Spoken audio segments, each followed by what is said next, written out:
एक बार ना क्या हुआ था, मेरी शादी तभी नई नहीं हुई थी, 5-6 महीने ही हुआ होगा। तो मेरे हस्बैंड जो कि आर्मी में हैं, तो वो घर पे नहीं रहते हैं, 3 महीने बाद छुट्टी पे घर आते हैं। तो मेरे सास ने क्या कहा था, मतलब कि वो तो वैसे मेरे हस्बैंड नहीं रहने से बहुत छोटी मोटी टॉर्चर, मेंटल टॉर्चर करती रहती थी मेरे ऊपर। तो मेरे हस्बैंड आए छुट्टी पे, हमारे वहाँ पे मेला लगा हुआ था। तो अगले दिन उन्होंने मुझे बोला कि चलो तैयार हो जाओ, हम लोग मेला घूमने जाते हैं। तो मेरे हस्बैंड मुझे तैयार होने में बोल के वो थोड़ा सा मार्केट चले गए, उनको थोड़ा सा काम था। तो आस पड़ोस वाली सभी कोई आए हुए थे हमारे घर पे, ऐसे ही बात करने आए थे। तो वो औरतें मेरे सासू माँ से बात ही कर रही थी कि मेरी सासू माँ को जब मेरे ननद ने आके, तब हालांकि अभी मेरी ननद की शादी हो गई है, तभी नहीं हुई थी। तो मेरी ननद ने आके मेरी सास को बोला कि ये दोनों घूमने जा रहे हैं, और भैया ने ही ऐसा बोला उसको रेडी होने के लिए, इसको लेके भैया घूमने जाएंगे।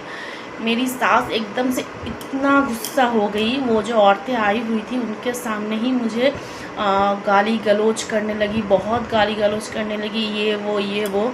तो मैं चुप थी, क्योंकि मेरे हस्बैंड नहीं रहते तो मैं 2-3 शब्द बोल भी लेती, क्योंकि मुझे लगता है कि खुद का प्रोटेक्शन खुद को ही करना चाहिए। तो मैंने सोचा कि हस्बैंड आए हुए हैं इतना दिन बाद, वो भी अभी 3 महीने बाद आए हुए हैं, वो अगर देखेंगे कि घर में झगड़ा हो रहा है तो उनको अच्छा नहीं लगेगा ना। तो मैं कुछ नहीं बोली इसलिए। तो मेरी सास तब तक चीख रही थी उनको, मतलब कि वो हमारे आंगन में बैठे हुए थे। मेरे हस्बैंड, हमारा जो रूम है वो सामने वाला रूम है, तो मेरे हस्बैंड गाड़ी लेके आए, वो कमरे में एंटर किए। मेरी सास को नहीं पता था कि मेरी हस्बैंड आए हुए हैं घर पे। तो मेरी सास वैसे ही चिल्ला चिल्ला के बोल रही थी मेरे बारे में, ये वो करती है। तो मेरे हस्बैंड ने क्या किया, वो कुछ नहीं बोले।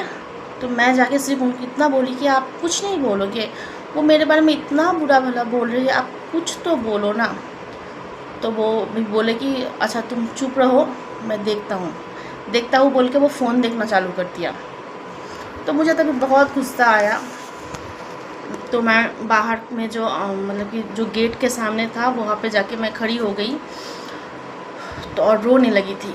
तो मेरे हस्बैंड ने कुछ नहीं बोला, लेकिन 5-10 मिनट बाद मुझे गाड़ी में लेके मेले चले गए। तो और मेरी सास उस दिन इतना गुस्सा थी, उन्होंने रात में हम लोगों का खाना भी नहीं बनाया। और वो मैं जब आई रात के 12 बजे मेले से,